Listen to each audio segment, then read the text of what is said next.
Muy bien, estamos retomando este tema en este capítulo de Del futuro no me acuerdo, el podcast del Instituto Municipal Aguascalientense para la Cultura. Y bueno, en el capítulo anterior estuvimos analizando qué espacios, dónde fueron los espacios en los que por primera vez empezaron a dar estos conciertos, estos foros para los grupos de rock, tanto locales como foráneos, que también señalábamos que los grupos locales en aquellos años pues tocaban covers, pero eran los primeros intentos de hacer rock and roll aquí en nuestra ciudad.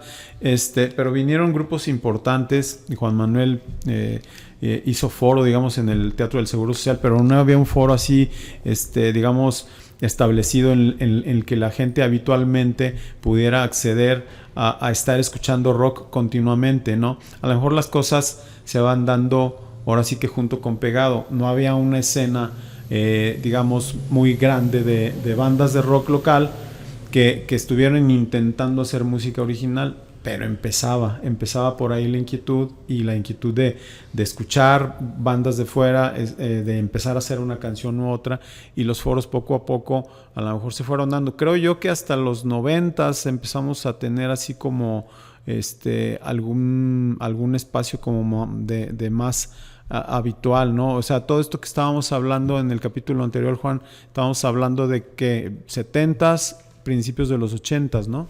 Sí, lo que pasa es que también hubo una combinación ahí. Si ustedes se fijan, el empresario o el dueño de un bar, pues no se iba a meter a traer grupos de rock porque sabía que si traía grupos de rock los tenía que traer de fuera, porque no había grupos de rock en Aguascalientes. Yo siento, tú me dirás si es cierto, ¿no? Lalo igual, David.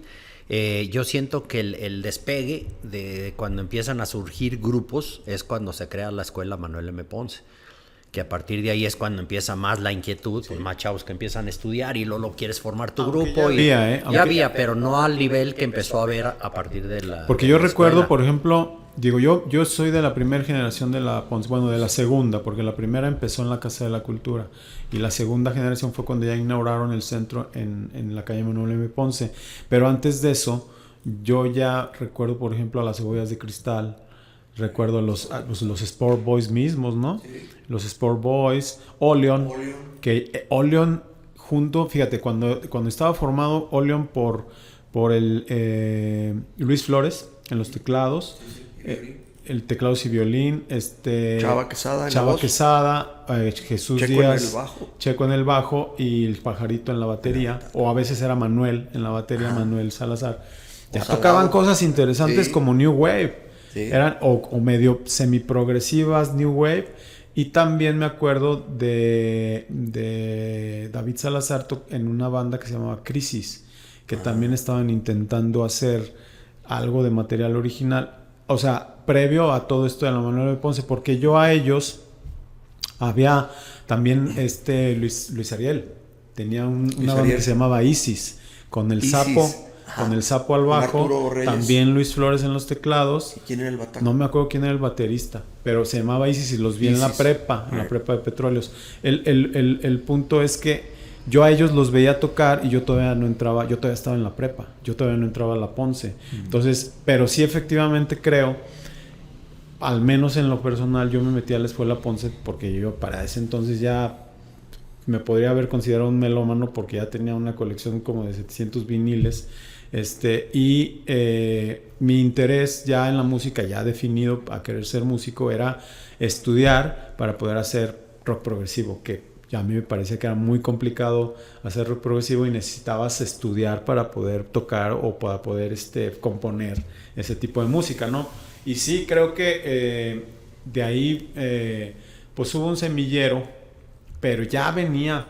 Sí, digo, pues sí había antecedentes y había grupos, pero pienso que el despegue así, donde ya surgieron un montón de grupos, tú hablas, no pasábamos de 10 grupos que había en Aguascalientes, y después de la Manuel pues hubo una época en la que hubo hasta 100 y tantos o más grupos aquí en Aguascalientes, y entonces no había lugares adecuados, como decíamos, ahí en el bar Madero, no sé si todavía exista, un día también hicieron el intento de meter, aunque ellos lo hicieron más bien en el jazz, o sea, con David García se metieron con el jazz, pero no había lugares, no se animaban a hacerlo porque pues a lo mejor la falta de contactos, ahorita todo el mundo está contactado con todo el mundo, ¿no? Claro. Por Facebook, por etcétera. En aquel entonces, ¿cómo contactabas a la gente? Si Claro. no la conocías, andabas por referencia, no, oye, no conoces a uno, y dices, sí, mira, te voy a decir. Y así era la forma en cómo se iba haciendo, pero no eran lugares, como decimos, adecuados o establecidos para que fuera un lugar, un foro para estar tocando. Podríamos decir que el primer intento, no estoy seguro, digo, ahorita ustedes hagan memoria, el primer intento, que no sé cuánto duró, pero luego duró un tiempo y luego se retomó después, sería la caverna de Chuy Díaz, ahí en ¿cómo se llama? En Madero. El café. El café que estaba arriba. Tenía la tienda de discos abajo. Sí. Y luego arriba era Yes Discos. Y luego arriba estaba el café. Y atrás del café tenía su forito. Su forito. Sí. Y tenía también como su sala de ensayo, ¿no? Atrás, me acuerdo. Sí, es que era una finca que había sido, creo que un hospital, porque ahí trabajábamos de meseros y también tocando.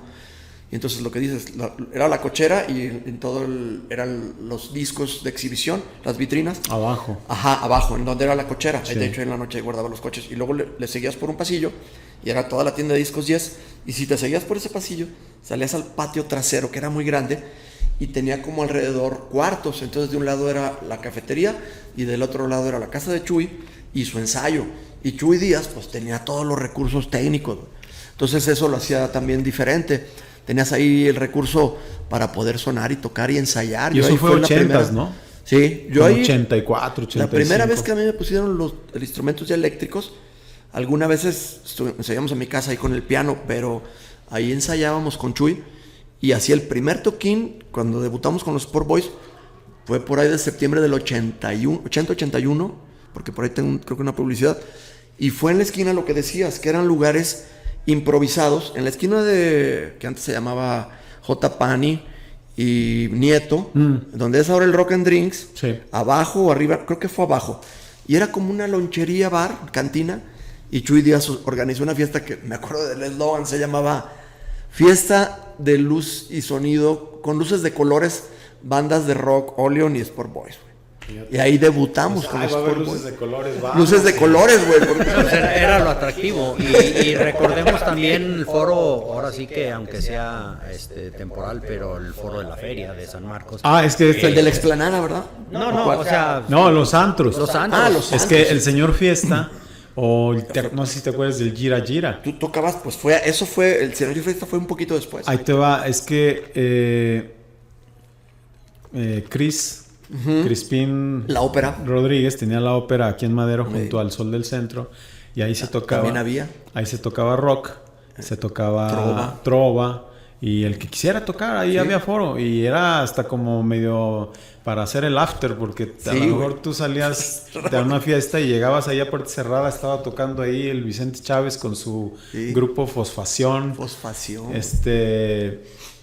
No sé qué fue, yo según recuerdo creo que primero fue la caverna, pero o paralelo a la caverna, la ópera, la caverna, eran intentos, pero tenían que también un poco estar en la medio semiclandestinidad, porque como tú dices, o sea, casi como que pidieran permiso para que tocara un grupo, una banda de rock, no, pues se aventaban a que tocaran. Sabías que te lo iban a negar. Primero había la ignorancia, que muchos no sabían que tenían que sacarse permiso, y segundo era no me arriesgo, pues si saco el permiso, y si te arriesgas, si intentabas sacar el permiso, te lo negaban y te ponías a hacer la fiesta, ya te habían señalado, entonces inmediatamente llegaba la policía y ya te iban a tener en la mira. Yo me acuerdo de las que organizabas tú en el Teatro del Seguro, digo, estaba bien cañón porque había vatos con la bolsa de Chemo, pero la del pan Bimbo y le metían el Chemo todos, güey. Sí, que una vez salió un cuate corriendo como desesperado y yo dije, ¿a dónde vas? Y ahorita vengo, pero bien pasado, porque lo había visto yo que estaba ahí con el Chemo, ¿no? Entonces, pues ya de rato regresó ya muy tranquilo. Pero le decía yo de la feria porque el primer foro que hubo de rock, que se tocaba rock, fue un bar que pusieron que se llamaba El Infierno Hippie. Tú habías mencionado eso. ¿Ese dónde estaba? La primera vez que lo instalaron porque se ponían en aquel entonces, o nada más ese año se instalaron antros. Recordemos que en ese entonces todo era alrededor del jardín. Los tapancos. Los tapancos, los famosos tapancos. Entonces, pues ya sabíamos que arriba en los tapancos venían las orquestas, Sí. todo eso. Sí. Y se puso la primera vez del lado de J. Pani, y a la parte de abajo. O sea, los tapancos pues eran la gente tocaba arriba, y aquí por primera vez había un bar abajo. O sea, la tarima y abajo de la tarima. Arriba había otro bar. Claro. Había otro, y abajo pusieron ahí el infierno. Sobre J. Pani. Y tocaban bandas de rock. Bandas de rock. Y luego con luces acá, de colores. Luces bien rojas, sobre todo, prevalecían las rojo. luces rojas porque pues era el infierno hippie, ¿no? Entonces Ya había rosa. Sí, y estuvo, ¿qué fue? 2 años, no recuerdo si 2 años o 3 años seguidos, hasta que en una de esas mataron ahí dentro de ese bar a alguien con una cuchillada. Y pues ya. No, pues ya, no. Por eso luego satanizaban las Yo cosas. me acuerdo de uno que también fue memorable, que tocamos tú y yo, el de San Marcos, de la Plaza de Toros San Marcos. Se fue como en el 82, 83, que tocó los Jets. Tocabas tú. Sí, que yo tocaba con Excalibur, Chuy Díaz. Tocabas con Chuy Díaz. No, maestro, por eso. Tocó... Ese concierto fue memorable por otras razones. Bueno, pero también... No, era un toquinzote. Era llenísimo. los Jets, Excalibur, los Sport Boys y Opus, que eran nuestros amigos, pero más chavos. Sí, sí. Y ese día, mi hermano, me acuerdo que fue... Que fue cuando tocó Miguel Delgado con nosotros. Ándale. Que traía la fiesta invitando a la Lipe. gente a echar... Exactamente. Salió con el pomo y chupen, no sé cuánto. Y el escenario también era Una muy tarima, empírico. chavo. Era una de tractor, como un remolque, que luego un tiempo se usan así en los gruperos. Llegaron con el remolque, se puso en medio, se subieron los equipos, unas bocinas altavoces, la combi de Chuy Díaz. ¿Y si te acuerdas quién atrás. era el que le movió el sonido? Era Meléndez. No. ¿Quién era? Era Beto, Beto Castro. el flaco, sí. El flaco ese día, Sí. ¿verdad? Traía una que le llamaban en aquellos años una cámara de ecos, que traía como una cinta, ¿te acuerdas? Sí, o sea, emulado. no había procesadores así como tal de efectos, sino le llamaban, trae cámara de ecos, ándale. Entonces, sí está chido, ¿no? Era su cámara de eco. Y ese día, tristemente, bueno, el desfiladero de los músicos, Hubo un apañón. pero hubo un super apañón que decía la nota en el periódico que la marihuana olía a 2 cuadras o 3 cuadras. Digo, claro que eso era una redonda. exageración, porque Sí. estábamos en la Plaza de Toros San Marcos, como, o sea... Al aire libre, güey. Y todo para arriba. Es que estaba soplando el aire para... Pero sí hubo una redada, sí, tristemente. Sí. Y un poco también le dieron para abajo a los conciertos. Y hubo mucha gente pues que metieron a la cárcel. Sí, se los llevaron. Sí, se vació. No me acuerdo si éramos nosotros los que estábamos tocando. No me acuerdo quién estaba tocando, pero de Cerró repente Excalibur. vimos un corredero de gente. Cerró Excalibur, pero entonces el apañón fue cuando estábamos tocando Sí, nosotros. sí. Y cerró Excalibur, ya comió un poquita gente. Sí. Nada más haciendo la aclaración de lo que es apañón para los... Sí, o sea, una redada de gente, De porque policía. supuestamente estaban... Agarradero de gente. Exacto, o sea, porque supuestamente estaban así infringiendo la ley, ¿no? Se llevaron- Que Supuestamente. Se llevaron a un amigo de mi hermano que era el más fresa de todos.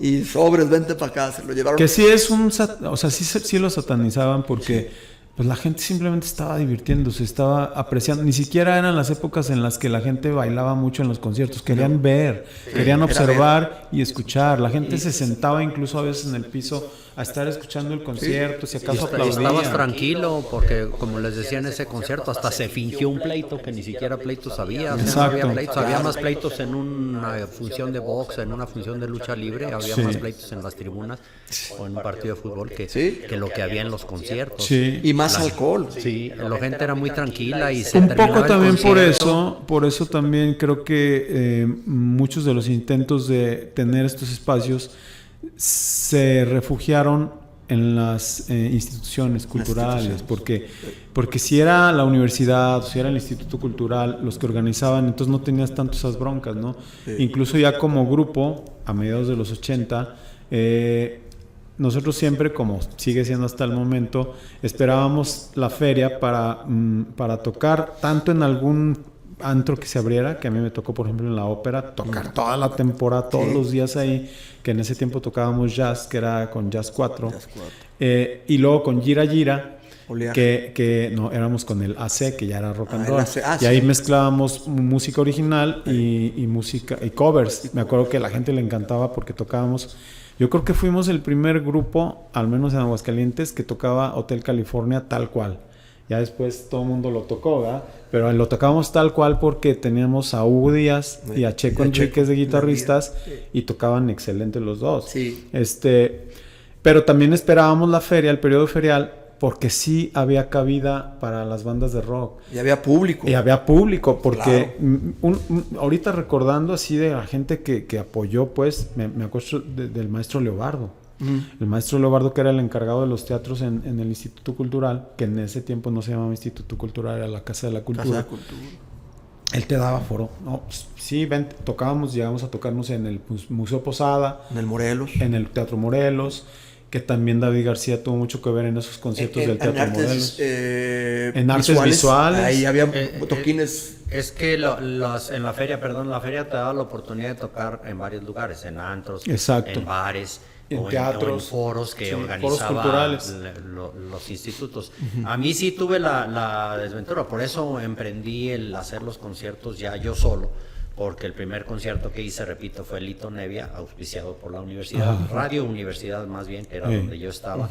El segundo concierto también de SAIS, pero ahí fue donde, bueno, como anécdota, pues el Illy Bleeding, que era el cantante, tenía por costumbre en medio concierto sacarse no sé si lo mucho o lo poco que tenía, pero a mostrarlo ahí al público. Era muy punk. Sí, entonces pues era un grupo punk. Era un grupo punk. Entonces yo le dije antes del concierto, a mí no me gustaba meterme con los grupos, ¿no? Que hicieran lo que quisieran, pero sí le dije, oye, pues, No vayas a pasar. Nos van a vetar, güey. no seas gacho, sí. Pero sí me acuerdo que escupía agua. Sí. Y escupió agua en ese concierto. Y entonces lo que hizo fue que nomás hizo la finta que se iba a sacar, y yo cuando empezó a hacer eso empecé a sudar frío y no lo hizo, pero al día siguiente, lunes, yo ya tenía una carta de Emilio, que ya falleció, que era director de Radio Universidad en ese entonces, que no sé, que él me dijo que había recibido quejas de más arriba, no sé qué, diciendo que la universidad no iba a estar auspiciando ni promoviendo ese tipo de eventos tan denigrantes y no sé qué tanto, y que ya no podía hacer ningún otro concierto más. Entonces fue cuando dije, bueno, pues si ustedes no quieren, lo hago yo solo, y empecé ya yo solo, ¿no? Órale. Yo me acuerdo en la feria, en el 82, porque también ahí tocábamos con los Sport Boys, Chuy y Vicente Chávez se aventaron la puntada de poner La Caverna, güey, en la feria. Pero está en la subida de, como si fueras a Portugal. ¿Cómo? El cronista de la ciudad. Bueno, que subes para Nieto. La subidita es a donde entras al estacionamiento. Torres, Ahorita nos acordamos del Salvador Gallardo. No me acuerdo cómo se llama. Bueno, pero es la subida, Ándale, donde está el Dimo, en esa, pero el lugar estaba... Topete del Valle. Topete del Valle, exactamente, Topete del Valle. Entonces estaba a la vueltecita, como sobre López Mateos, pero que era el área más prohibida de la feria, güey. Ahí estaba toda la escoria, donde ahora está el Carnes y todo eso, ahí. Y puso una carpa, y también es bien interesante porque el piso era grava, güey. El escenario era una media tarima o de tierra, con ladrillos y toda la tierra aplanada, y era una carpa, una barra, mesas, pero la variedad, tocaba Olion, tocábamos los Sport Boys, y un mago, güey, tenían un mago que hacía show. Entonces era como la parte perdida de la feria, ¿no? Pero funcionaba. Sí, no, y duraba hasta las 4. No, es que en la feria ha habido espacios muy memorables, el Joe's Garage, por ejemplo. El Joe's Garage. Ustedes tocaban, me acuerdo, en uno que era jazz, no me acuerdo cuál era el nombre del lugar. Era ¿en cuáles tocaste de jazz? De jazz en la ópera, que yo recuerdo. En la ópera, se me hace que era la ópera a la par. Sí, la ópera era un lugar destapado, o sea, la gente que no podía, o sea, si se llenaba, desde afuera lo veían y estaban ahí. Pero era a principios de los 80. Y es que bares que estaban instalados Era 84 más o menos. Acá en la ciudad, digamos, en el centro de la ciudad, estaban instalados, siempre que había feria, se venían para acá porque se quedaba solo por acá. Porque acá pues se moría. Se quedaba solo. Y bueno, pero uno de los lugares que creo yo más importantes que nos podemos acordar todos, para mí era el señor Fiesta, porque el señor Fiesta llegó a traer a Anchorage, Sombrero Verde, Kenny Los Eléctricos, o sea, ya ellos hacían una programación fija para toda la feria y se aventaban como empresarios a traer lo que en ese momento estaba como despuntando, ¿no? Sí. Y también por fortuna, y también nos tocó a ti y a mí, abrir ahí. O hacer temporadas. Sí. Toda la feria. ¿Abrían la puerta para que entrara la gente o cómo? Digo, bueno, perdón. Así es, le llegamos Fiesta, a abrir a muchos grupos y también a ser temporadista como grupo de planta del lugar. Y era un lugar que se llenaba. Sí. Se llenaba. Y el foro estaba decente y buena vista, o sea, estaba chido. Sí, estaba bien montado. Era Octavio, el Pichas y Octavio el Pichas Patrón. Y Tacho y el Pichas. Tacho Álvarez, el Pichas y Octavio Patrón. Exactamente. Y varios años estoy pegándole a la puerta, digo a la mesa. Y varios años fue un foro codiciado por muchos grupos, ¿no? Sí. O sea, la feria la estábamos esperando. Pero retomando el tema de establecimientos, digamos, ahora sí que durante todo el año, creo que la caverna, la ópera y pues ahorita a lo mejor hacen... No era de rock, el café de los artesanos. Es que peñas había muchas, por ejemplo. Uno importante que creo yo que también hizo época fue La Querencia. Porque La Querencia, a pesar de que su vocación era muy, muy de trova... Aunque ya fue 90s. Sí, ya fue 90s. Nosotros tuvimos ahí, o sea, tocamos con El Que Ríe, tocamos con El Azote... ahí tocó con Sumatum Est, por ejemplo. Tú trajiste a los españoles estos de rock progresivo de OVNI. También... Y fueron lugares que duraron años, ¿no? Que duraron años dando foro como de una manera pues sin discriminar los géneros, ¿no? El que quería tocar se acercaba y tocabas. La parte importante para mí de la caverna, por ejemplo, no sé si se acuerdan, en los 90s ya cuando existía la explosión rockera que se remodeló. Que se remodeló y que fue como ahora sí que era como en una caverna que era subterráneo, fue que también Chuy, a su iniciativa y a veces a iniciativa de otros, decíamos, oye, va a venir fulano a tocar acá, venían a tocar, por ejemplo, la explosión rockera y luego hacíamos un toquín ahí abajo para aprovechar el viaje, ¿no? Y ahí tocó Ansia, tocó El Juguete Rabioso, tocó Guillotina, tocó pues varios, Consumatum, y era chido, o sea, digo, el lugar estaba yo creo que adecuado, no contaba con equipo, tenías que rentar el equipo y todo ese rollo. Ya existía la cultura de que tenías que tocar con un PA, porque antes de eso pues era y así como foro, pues digamos independiente, yo creo que la caverna, la Querencia, muy importante, y el Café de los Artesanos. El Café de los Artesanos. Que fue yo creo que la primer peña que hubo, ¿no? No, la primera peña que hubo fue la peña de Ismael Serrano, que estaba acá en Zaragoza, en el Jardín San Marcos, que él era muy amigo de Carepa, el dueño de... Los dos eran chilenos. Sí, el Café de los Artesanos. Sí, que es donde tocó... Rodrigo, el último concierto. Y, ¿no? que se grabó ahí un disco de Rodrigo. Pero sí también, acá en la peña de... ¿Cómo se llamaba esa peña? Era... La de San Marcos. La de San Marcos. Era Ismael. Ismael el chileno, le decían. Él llegó aquí a Aguascalientes, puso ese lugar. Estaba bonito, chiquito. Por donde estaba el Pato Lucas, las hamburguesas. Ándale. Por ahí era un lugar pequeñito. Y también, bueno, pues esa peña, fíjate que fue en los años de La Ponce. Yo era alumno de La Ponce y fue cuando esa peña abrió. Y luego los Artesanos lo abrió después, porque yo conocí muy bien a Carepa y a su esposa, porque ellos llegaron de Canadá, exiliados de Chile. O sea, Amnistía Internacional en ese tiempo empezaba y los rescató. Ellos estaban presos en Chile. Los llevan a Canadá y de Canadá se vinieron acá a Aguascalientes, creo que por recomendación del mismo Ismael, el chileno, creo yo, a ver si no me equivoco y luego me corrigen los que nos estén viendo. Y Carepa entró a estudiar música con nosotros en La Ponce. Teníamos de compañero a Carepa, que era chileno, y a Manuel Monroy Chazarreta, un cantautor boliviano también. Y teníamos de maestro al maestro José Luis Prudencio.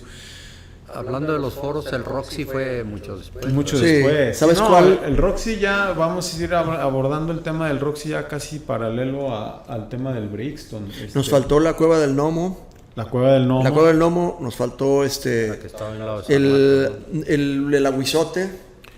Sí. O la Peña San Marcos se llamaba primero, La creo. Peña San Marcos. Y luego el Aguizote. No, o sea, hay varios. Hay varios. Lo que tú dijiste hace rato, que ya en los 90 sí se hizo un circuito de bares, y lo más interesante, que nosotros en esa época lo platicábamos, es que eran bares donde se tocaba música original. Sí. Inclusive no había bares de covers casi. No, y había de hecho, eso es muy importante, es que había una dinámica entre público y grupos o músicos de escuchar cosas nuevas. Sí. Ahora sí ya Ávidos. era escuchar cosas completamente nuevas. Diferente. Que incluso había grupos nuevos de rock que organizaban su concierto para dar a conocer su música. Pero vamos a abordar este tema en el siguiente capítulo. Vamos a concluir este capítulo del futuro no me acuerdo. Nos quedamos por ahí hasta los 80s, finales de los 80s. Y vamos a abordar ya el tema, ya como tú dices, de los circuitos de los bares y los antros y los espacios que había. Y también no nomás eso, sino los festivales que se organizaban ya por iniciativas particulares, que también dieron mucho foro al rock hidrocálido. Nos despedimos en esta ocasión con este tema de los espacios, los foros que había para el rock en Aguascalientes, y vamos a continuar en el próximo capítulo con nuestros mismos invitados. Les agradezco por esta ocasión y nos vemos en la próxima.